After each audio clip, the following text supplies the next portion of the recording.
What comes to your mind when you hear the word fasting? Is it food? Is it hunger? Is it boredomness? Whatever the case may be, fasting is not just about abstaining from food. It is way more than that. And there are a lot of things going under the surface that you probably haven't heard of or you don't know of. So we're going to be going deep into the scriptures to learn of the truth about biblical fasting.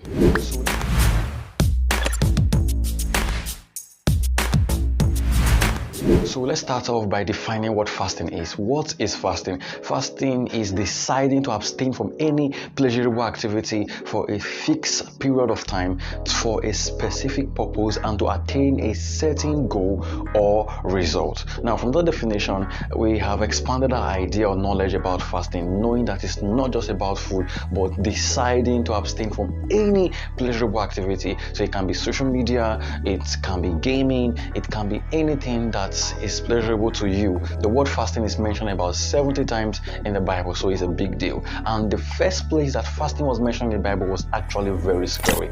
Exodus chapter 34, Moses fasting for 40 days and 40 nights without food or water. But do you think it is possible for anybody today to fast that long without food or water? Well, it is practically impossible according to science. Some people have tried it and they failed.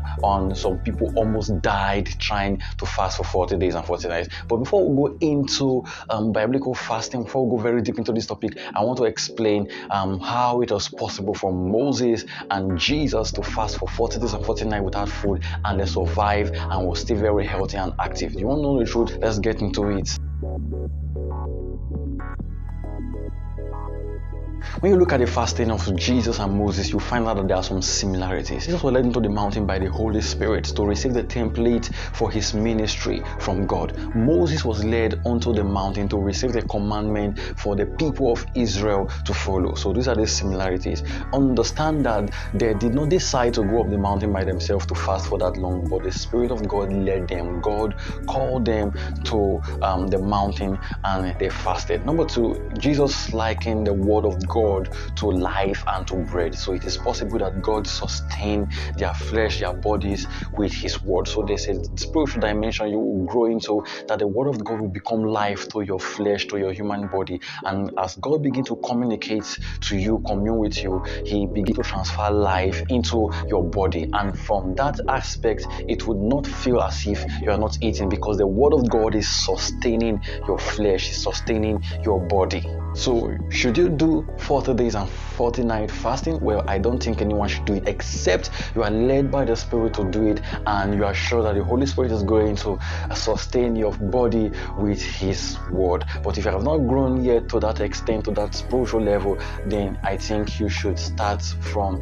beginner's level. Yeah, that's beginner's luck. So let's discuss the biblical truths about fasting. Biblical truth about fasting. Truth number one is that you should understand that no amount of fasting or length of fasting or type of fasting can ensure your spiritual growth or can force God to answer your prayer. So many people go into fasting because they want to grow spiritually or because they want to get something from God. And at the end of the day, when they don't get it, they become furious and angry at God. So when we fast, we are supposed to seek the will of God about a particular situation or stuff that we are going through, not to force God to answer our prayer or to force him to help us grow our spiritual life. If we want to grow spiritually, we should dwell in his word, pray and fast. All these things will come together to ensure that we are built in the spirit. And if we want answers to our prayer, we must ask and seek God's will, then pray according to his will to receive answer. David did this kind of fasting, expecting God to answer him. He was expecting God to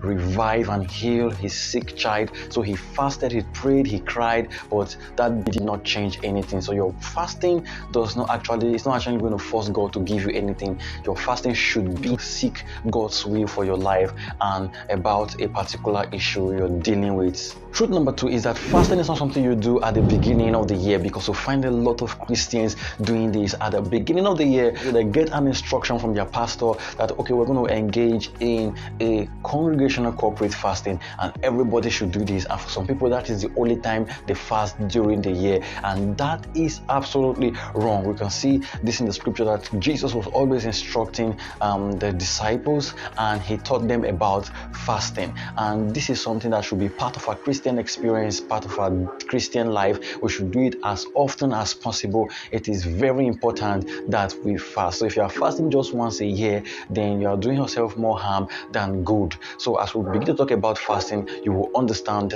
why you should fast regularly. Truth number 3, don't fast like the scribe. When the scribe were fasting in the Old Testament or the old days, they will probably put a sackcloth, put ashes on the head, and keep a long face, and everyone will know that they are fasting. But Jesus said that's not the proper way to fast. When you fast, you should fast unto God. Nobody should know that you are fasting. If people know that you're fasting, that means you've already received your reward and you're disconnected from God. So don't keep a long face, don't keep a sad look, don't just go telling people I'm fasting, don't you know I'm fasting, don't you know I'm fasting. When you do that, the purpose of fasting is already defeated. So when you fast unto God, keep the close connection with God and listen for his instruction. That way you will benefit a lot from your fasting. 4, do not fast without a purpose. A lot of people go into fasting for no reason. You ask them, why are you fasting?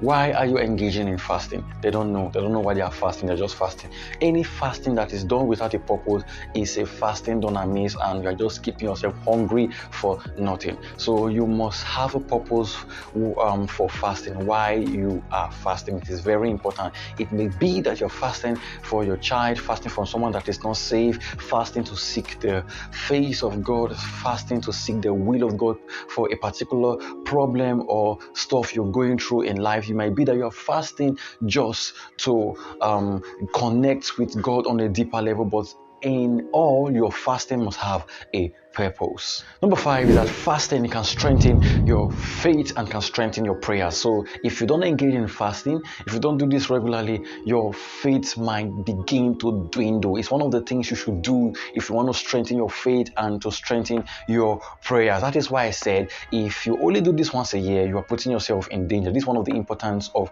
fasting. That is why Jesus will often go to the mountain to pray and to fast, to seek the will of God, because it helped him to strengthen his faith, especially when he was heading towards the cross. So fasting is very important, and it is advisable to do this so that you can have a solid faith. But on the contrary, fasting without faith, or fasting that is done without faith, is useless. So if you're fasting and you don't have faith in God, or the faith in what the fasting you're doing, then it is probably going to be useless. Anything done without faith is going to be useless. I know you know that.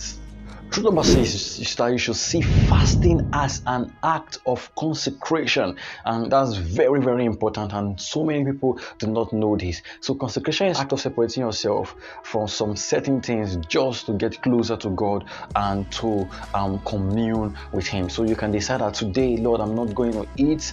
I just want to have a moment, a time with you, a time of consecration, so that you can help me, you can build me, you can purify me, and you can make me whole. So if you see fasting as an act of consecration, it is going to help you improve your spiritual life. It's going to help you improve in major aspects of your life. So fasting should not just be about getting things from God, but it can also be an act of consecration.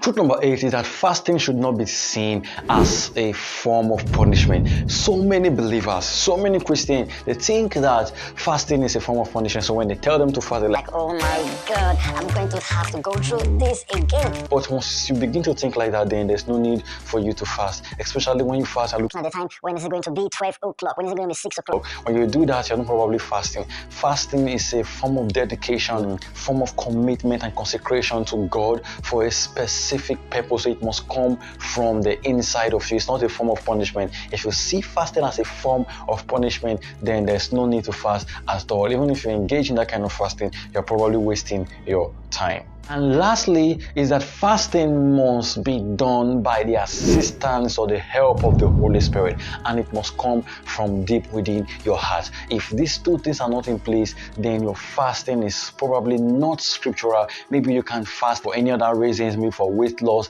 but if the Holy Spirit is not involved and if it's not coming from your heart, then that is not a scriptural or biblical fasting. So once you begin to fast, or if you are planning to fast, you should ask the Holy Spirit for help. Tell him to help you to fast, tell him to reveal himself to you, so that the purpose of your fasting will be achieved at the end of the day. So if you are fasting seeking for the will of God, don't just go about fasting for nothing. Ask the Holy Spirit for help and for assistance, and let it come from within you, so that at the end of the day you will be able to get from the Holy Spirit what you are fasting for. I believe that these are the major things you need to know about biblical fasting, and if you follow this guide, you will not fast amiss. If you find this video helpful, why not give us a thumbs up and hit the subscribe button, turn on the screen by clicking on the bell icon so you'll be notified when we release similar powerful videos as this. If you have any questions regarding this video, just drop it in the comment section below. I'll be sure to go through it and provide answers to your question. And more importantly, click the share button, share this video across your social media platforms. It will be really helpful to get these videos to those who need to see and learn about the truth. And if you are watching this video and you are not yet a believer, you're not yet part of the family of God, you're not part of the family of Christ, check out the free ebook in the description below. It's titled The Pathway to Salvation. It will lead you to salvation and teach you all you need to know about salvation. Maybe you're confused about the work of salvation. That ebook will guide you. So just click the link in the description and get your copy. If you've stayed around to the end of this video, you are a special person, and I appreciate you for that. God bless you, and until next time, stay blessed, stay empowered.